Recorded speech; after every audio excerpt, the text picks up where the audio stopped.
2024 was a crazy year, but we are taking a look back on everything that happened and what your favorite moments were from 2024. Welcome to Conversations. My name is Conman167, and I asked you over on Twitter to submit your favorite moment from 2024 on the main roster, and I got a lot of people submitting some great moments. So what we're going to do is we're going to kind of wrap up this year in the best way possible and take a look back on the greatest moments from this year, what I liked, what I didn't like, things like that. It's mostly going to be positive. I really don't want to speak on the things I didn't like because, let's be real, the stuff I didn't like doesn't really matter, and we're in the current age where WWE continues to take anything that the fans don't like and turn it into something that they probably will. We had a great year, and let's start things off right here. So, like I said, I mentioned this over on Twitter. Make sure you submit your tweets, and if you guys haven't already done so, make sure you follow me on X at Conman167. But let's talk about the moment that obviously everybody loved the most. At least unless you're a Roman Reigns mark, you probably loved this moment the most here this year. It was Cody Rhodes finishing the story at WrestleMania 40, and when we take a look back at what 2024 was, it was all about Cody Rhodes. It still is, to this point, all about Cody Rhodes. The goal to make this man the next megastar, the next John Cena. WWE did everything in their power to build up Cody in the best way possible. He didn't just win the title this year without having to go through adversity, though, because this started way back before WrestleMania 39. You can argue it started at WrestleMania 38 when he returned to WWE. And this slow build to Cody Rhodes going from undeniable, or what's the saying? Conman messed that up somehow. Undesirable to undeniable. There we go. Conman got it eventually. He went from undesirable to undeniable in like the matter of 2.5 years, it felt like, in WWE. It was great to see the rise up the card. Him winning the Royal Rumble the first time around and then losing at WrestleMania 39, only to win the Royal Rumble again in 2024 and then win at WrestleMania 40, finishing his story, was just one of the most satisfying things I think I have ever seen as a pro wrestling fan. WrestleMania 40 holds a dear place in my heart, just like I'm sure it holds a dear place in all of yours.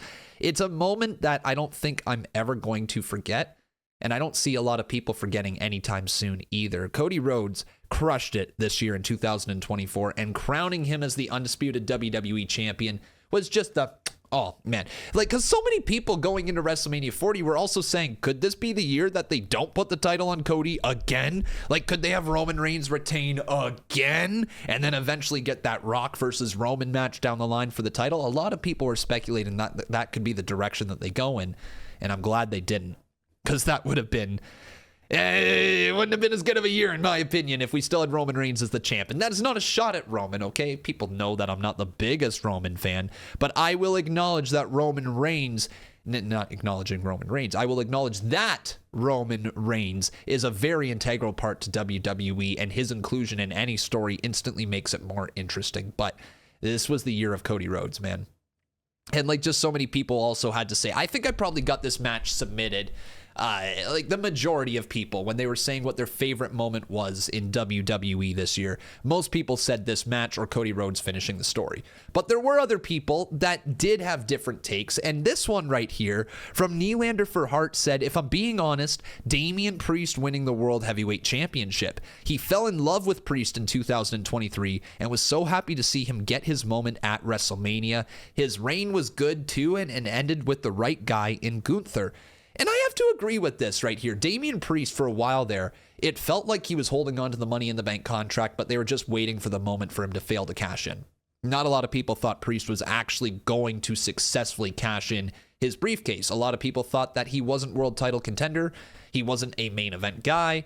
He was just another guy at the Judgment Day. But WWE really did everything in their power to build up Damien Priest as a main eventer. And in my opinion, they were successful in 2024, taking this guy from 2023 who was on the rise to 2024 becoming the star. There's a big difference in years for Damien Priest, and I love that he got this moment at WrestleMania with him holding onto the world title with Rhea, Finn, JD McDonough, and Dirty Dominic Mysterio by his side. Like, the fact that we got this with the Judgment Day, this moment with them holding on to both world championships, was great. Say what you will about the Judgment Day. Say what you will about how they have been on TV and they don't defend tag titles and people are kind of bored of them as a unit. But say all those things that you will, their inclusion in WWE has become one of the most important parts on Monday Night Raw. If you look back at the last 2 years of WWE, they filled all the spots that we needed them to fill, and they made some entertaining TV as a result. Was it always the best? No, but it doesn't have to always be the best in order to get to the point and get to where you need to go. And the goal was eventually to split up Rhea Ripley and Dirty Dominic Mysterio, and the goal was to elevate Damien Priest to the main event level, and it might even be the goal to elevate Finn Balor to the main event level. They've crushed it right here with the Judgment Day throughout 2024. The fallout of the Judgment Day as well was great. But it all began here at WrestleMania 40 when Damien Priest won that World Heavyweight Championship, cashing in and cementing himself as a main eventer. But we're sticking on with the times of Dirty Dominic Mysterio. The conversation, I should say. This is a one take. I don't care. It's a podcast. You guys will get what you get. Dirty Dominic Mysterio kissing Liv Morgan at SummerSlam, turning his back on Rhea Bloody Ripley. Okay. This is, without a doubt, one of the most important moments that happened in 2024. WWE, for a while there, it seemed like they were going to continue to run with Dominic Mysterio and Rhea Ripley as a unit. And while it worked for a bit, it wasn't going to make Rhea Ripley into a bigger star. Dominic Mysterio wasn't going to become even a bigger star by being by Rhea's side. There was no upward growth for Dominic Mysterio because, let's face it, he was just viewed as Rhea Ripley's boyfriend. Now, ever since well, I know he's not standing on his own right now, but like standing up to Rhea Ripley and choosing somebody else and showing that he isn't just her little boy, if you will. That sounds, no, we're not going to roll with that, actually. No, that doesn't sound good.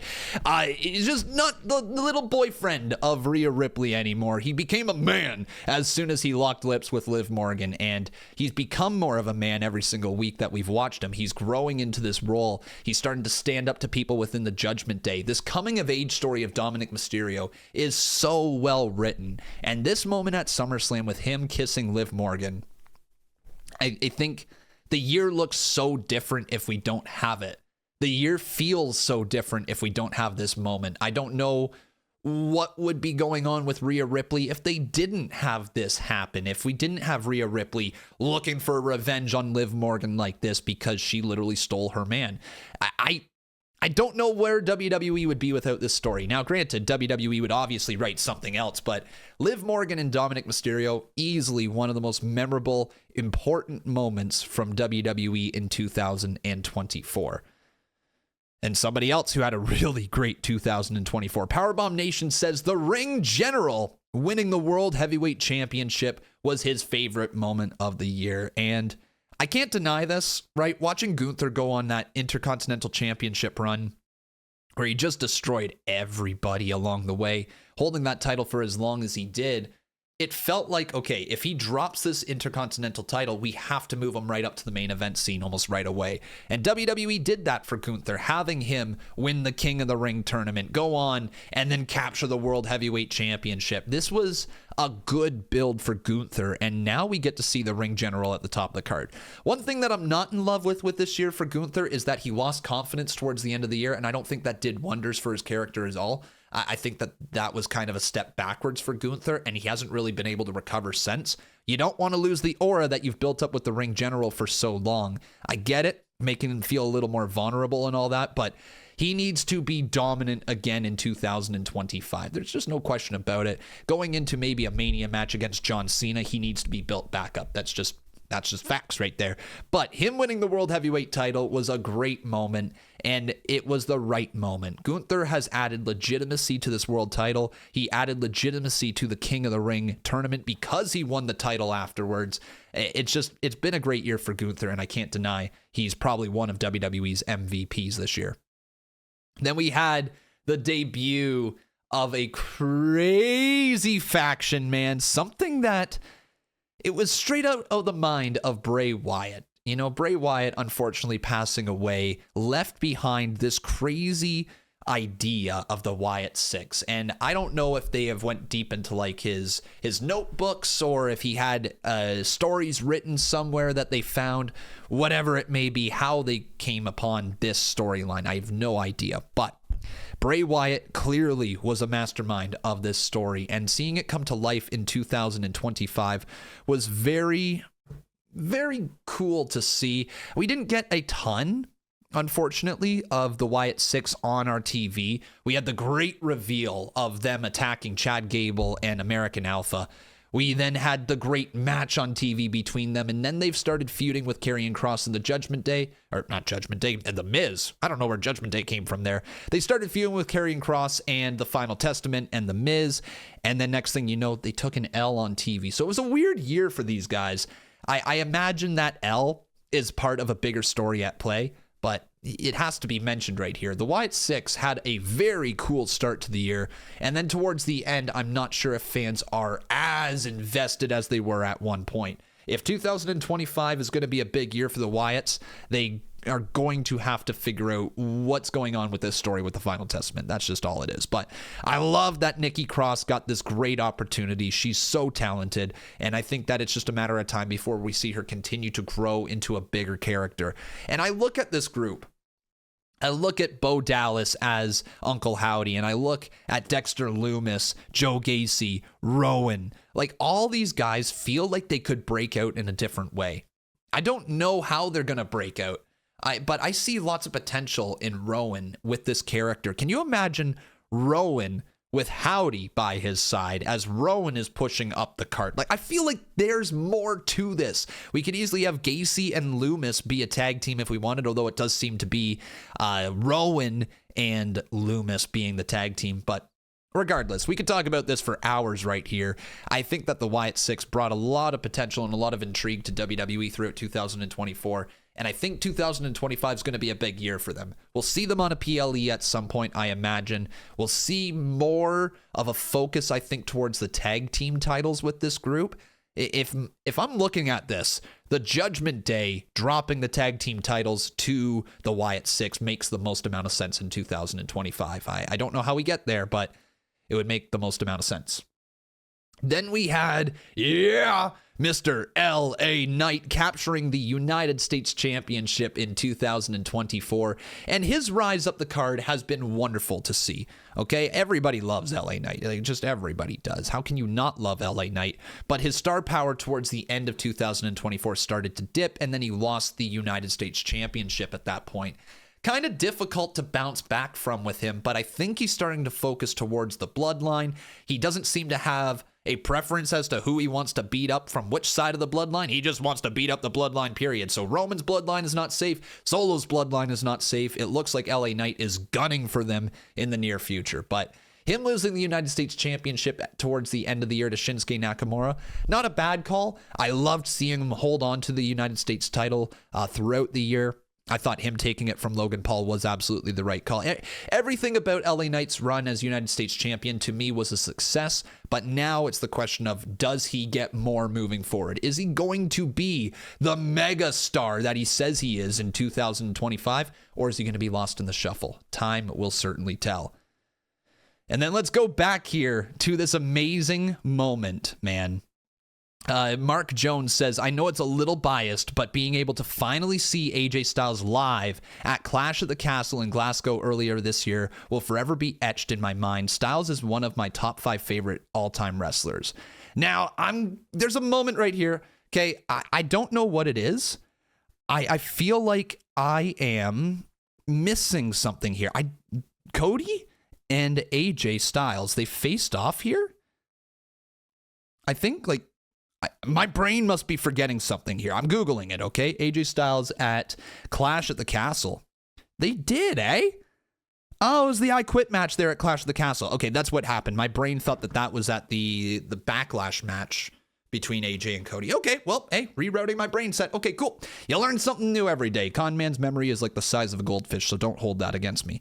However, this match right here, the I Quit match, was really well done, wasn't it? With Cody Rhodes holding up the steel steps over top of AJ Styles' head, threatening to hit him with it, and then he did hit him with it. Look, Cody Rhodes continues to show heel tendencies. That's been one of the things ever since he started winning that WWE Championship. Once he won that at WrestleMania 41, he's showing a lot of heel tendencies, and I wonder if WWE is playing the slow burn game to turning Cody Rhodes heel. We had Dr. Brandon Oddfellow over here saying, "The return of my glorious king, my tribal chief. I love you, Roman." Dude, sounding like Solo or not Solo, Jacob. "I love you, Roman," but he says Solo. You get what I was going for. Anyways, the return of Roman Reigns to WWE at SummerSlam. Big moment. The OTC is back. And obviously, this was huge. Right? Massive. First time we saw him since WrestleMania 40. First time we saw him without the championships. He had no wise man by his side. He had no tribe by his side. He was all alone on that island of relevancy. And honestly, in a way, that island of relevancy is becoming more and more the island of irrelevancy. Because let's face it, Roman Reigns can't do it on his own anymore. He needs help. He needs people by his side again. Roman has been shown multiple times throughout 2024 that he cannot get the job done on his own. He just can't. He's not able to. He's always needed somebody by his side in order to get the job done. And it's kind of funny to watch because so many people were always like, Roman's the greatest of all time. He's the best guy ever. He's like the strongest character WWE's ever had. And then the back half of 2024 made it seem like he really did need help, didn't he? Anyways, you guys know I'm not a big guy for Roman Reigns. I'm not the biggest fan. I acknowledge Cody Rhodes, okay, damn it. But seeing Roman Reigns come back to WWE was obviously a big moment. And the tide has changed since Roman has come back. Okay, a lot of people are starting to see Roman as the number one babyface in WWE, meaning Cody Rhodes is viewed as the second tier guy. And that's fair. You know, Roman Reigns has been drawing lots of crowds for WWE for years, and we've never really seen him get that true babyface run where the fans are behind him. They tried a little bit when he was the big dog back when Vince McMahon was in charge, but it didn't go anywhere, right? Like, he became champion, he had WrestleMania matches, he beat Undertaker at WrestleMania, but people never really latched onto the character of Roman Reigns until him and Paul Heyman became a unit, and until Roman Reigns went on that crazy championship run, well over 1,000 days. This man did it all, and then when he came back, he was revered by the fans. And honestly, I can't blame anybody for cheering for Roman Reigns, but the wild thing is, to me, is Roman Reigns has not changed in the slightest. His character is exactly the same as before, and it went from people booing him out of the arena to now throwing their fingers up in the sky like, yeah, I acknowledge you, Roman. Like, dude, actually, he needs to apologize. Say you're sorry, damn it. Then maybe I can start acknowledging you. It's never going to happen, okay? I will never, ever acknowledge Roman Reigns. We had ourselves this match right here between CM Punk and Drew McIntyre towards the end of the year at Bad Blood, and what a match. I think, you know what, I will say it. Moment of the year is Cody Rhodes winning the WWE Championship at WrestleMania. I don't think anybody is going to disagree that those final 8 minutes were some of the greatest 8 minutes of WWE sports entertainment we have ever seen. Those final 8 minutes are perfection. However, in terms of the actual in-ring match, in terms of the story told in the ring, in terms of start to finish becoming a classic, Drew McIntyre and CM Punk was the match of the year. And I don't think anybody is going to disagree with me on that one. This had it all. It was WWE's best match this year from an actual in-ring standpoint. They crushed it. Everything that they did was amazing. Every spot made sense, whether it be the toolbox to the head that legitimately split open the skull of Drew McIntyre, or the wild Claymore bump into the steel steps, the edge of them catching him on the back. It was just, everything about this match was insane. There was even a point where Drew McIntyre almost got impaled by a table leg. Drew McIntyre was this close to getting stabbed for real in Hell in a Cell. Granted, that was not planned. That obviously wasn't the goal, to actually stab Drew McIntyre, but it almost happened. This match was wild. It is so memorable, and I totally understand why most people are still talking about this. Granted, it did happen towards the end of the year at Bad Blood, but people are still talking about it like it happened yesterday. It is just such a great match, such a memorable match. But another thing that was really memorable this year, it was the brutal, disgusting, kind of justified? Heel turn from the New Day. Big E returned during the New Day's 10-year celebration, and it looked like it was over for the New Day. The New Day with Kofi Kingston and Xavier Woods have been arguing for weeks, months on end leading up to this moment, and it was about to be divorce season. Our dads were about to go separate ways, okay? They were about to say bye-bye. All right, you're on your own now. We're going to go do our own thing. And then Big E showed up, and he wanted to reunite the family, and he wanted to make everybody feel good, and he was apologizing and saying, like, I'm sorry I was gone, but, like, dude, I'm here now. I'm going to manage you. I'm coming back. We're going to fix this. And that actually did fix it, but not for Big E. Big E got absolutely given that boot as Kofi Kingston and Xavier Woods united around the idea that Big E wasn't trying hard enough to get back to WWE after breaking his neck.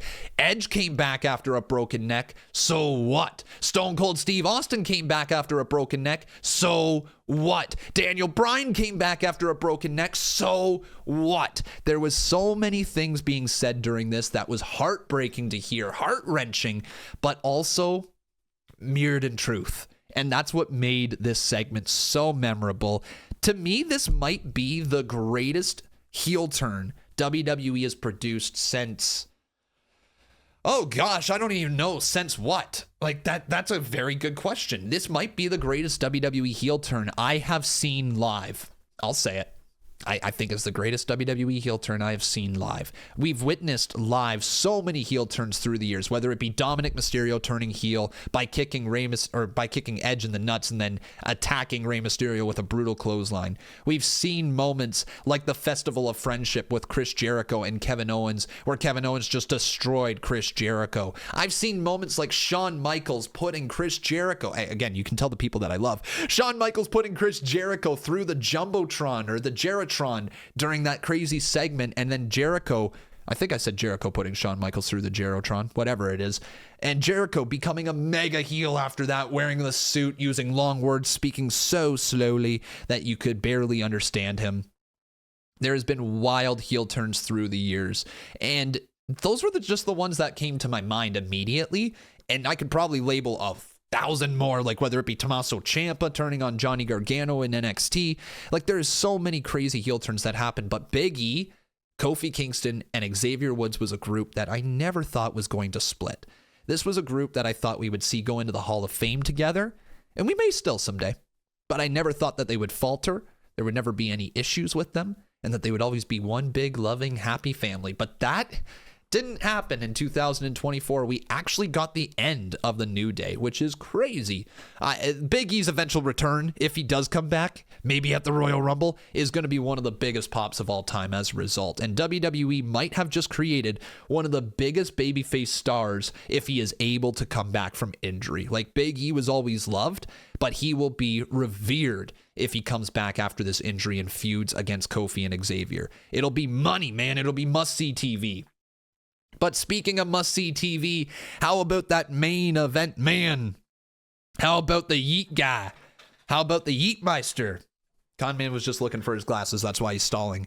We got Jey Uso winning the Intercontinental Championship in the main event of Monday Night Raw from Braun Breaker. I think that's what my memory is saying. If I'm wrong on any of this stuff, just correct me down below. I'm going right off the top of my brain. But him capturing the Intercontinental Championship in the main event of Monday Night Raw. I wasn't live for it, so I didn't get to actually experience it with all of you guys, but I watched it live on my TV, and it was a goosebump-inducing moment. Seeing Jey Uso become IC champion was wonderful. Yes, it was short-lived. Yes, I wanted to see more of it. I mean, yeah, he kind of got screwed over, but Jey Uso became a made man in 2024. And if we are looking at the long-term goals here with Jey Uso, I wonder if WWE does want him to become a world champion someday.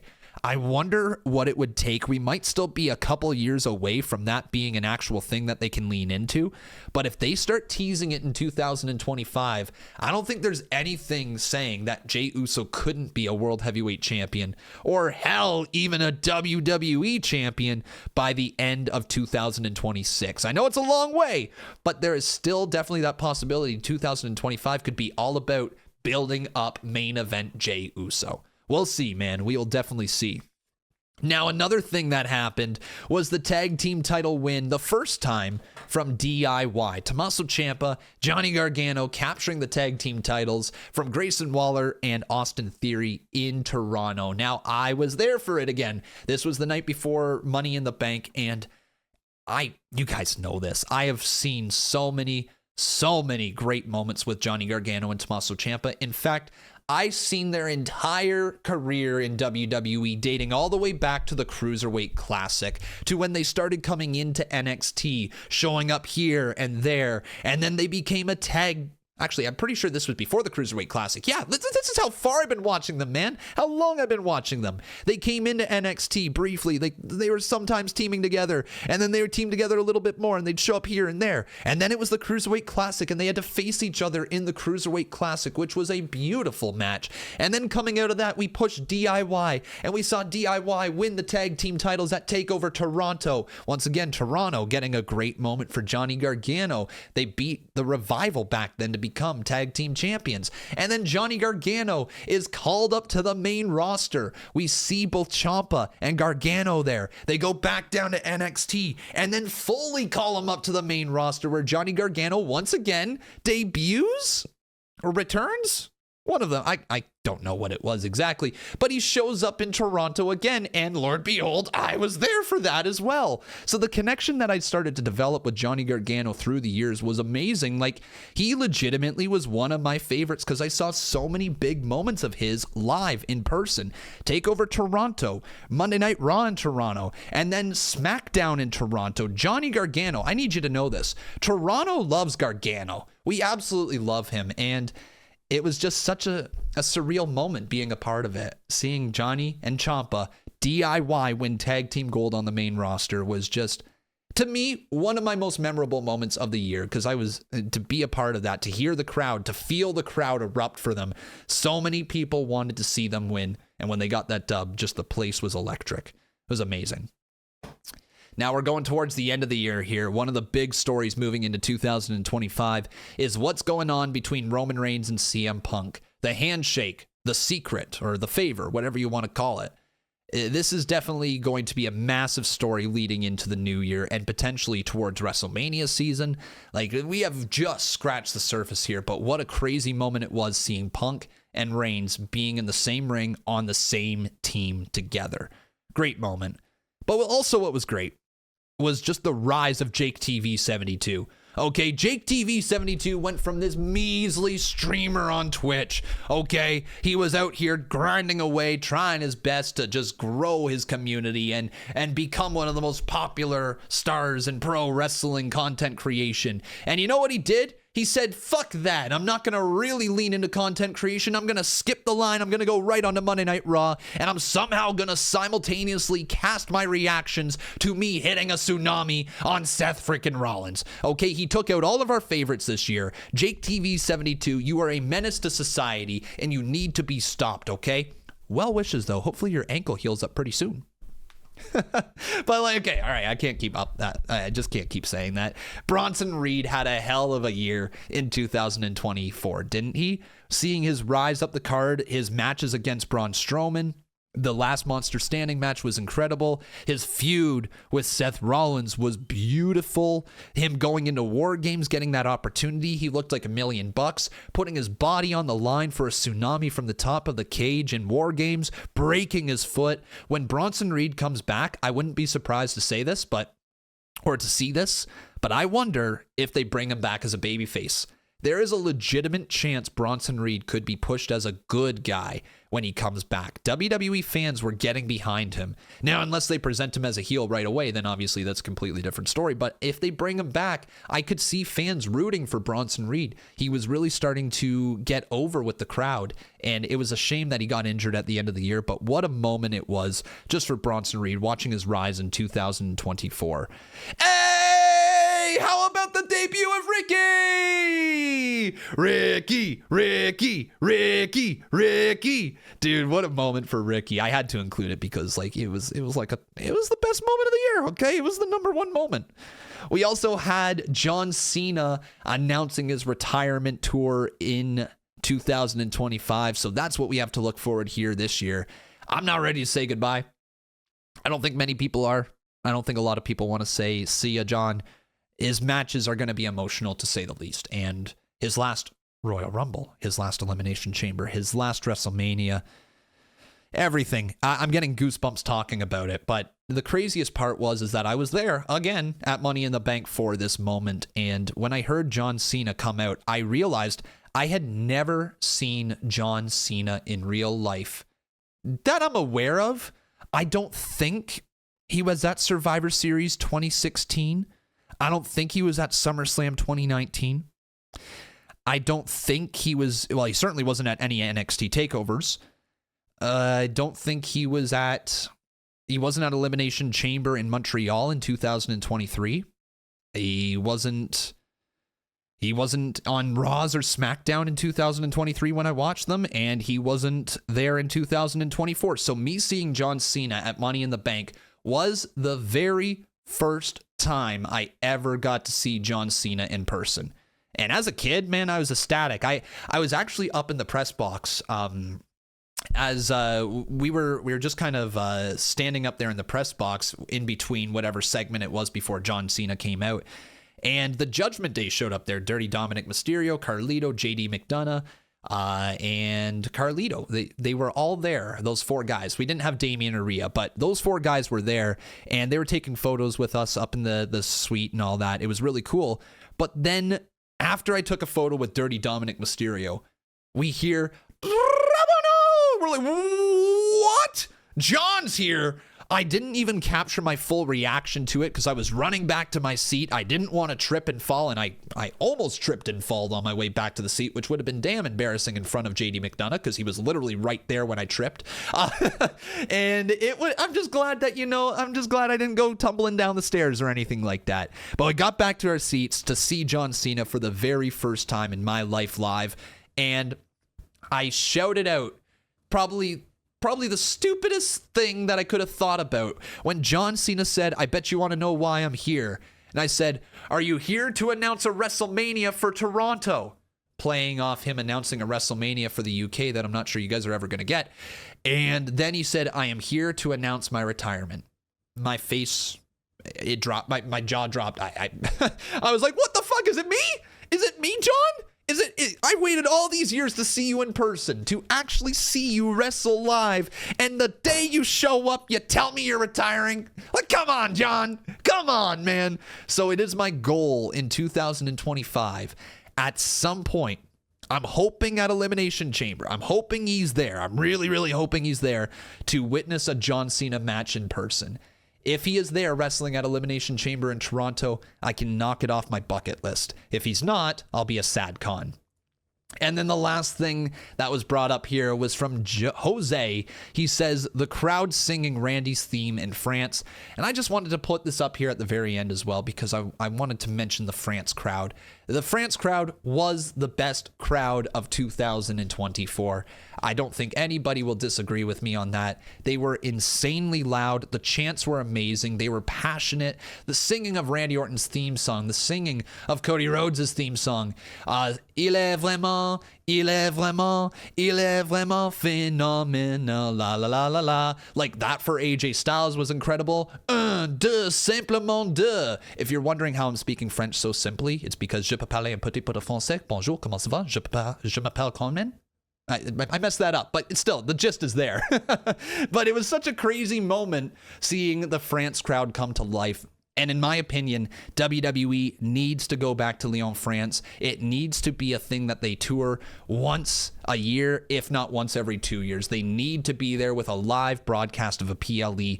They've sold me on it. They were the best crowd this year, even with a crowd like WrestleMania 40, even with everything that we witnessed this year, SummerSlam in Cleveland, all of that. These crowds could not compare. Saudi Arabia crowds couldn't compare. The Berlin crowd couldn't compare. Although lots of people tried this year, nothing came close to the Lyon, France crowd. They are a generational crowd, and that was just magic. Lightning in a bottle is what you call it. It was just one of those moments that I don't think you will ever be able to replicate, having that many passionate fans who hadn't seen WWE in so long, had never gotten a PLE, or at least that I'm aware of, a PLE in France. this was one of the hottest crowds I have ever heard in WWE history. So shout out to the crowd in Lyon, France. Thank you for making that night so memorable. But thank you everybody for listening to this episode of Conversations. I hope you enjoyed. Let me know your favorite moments down in the comments below. I look forward to reading them. And we have lots more year-end recap type of stuff coming up. We're talking lots more. We got a video talking about people who could be called up from NXT. We are dropping a video of me ranking every single WWE PLE main event matchup throughout the year, and lots more beyond that. So make sure you guys hit that sub. Make sure you're following this channel. Make sure you're following me on social media, and then drop a like on this video. Thank you very much, everybody. Appreciate you listening. Have a good day, and have a great 2025.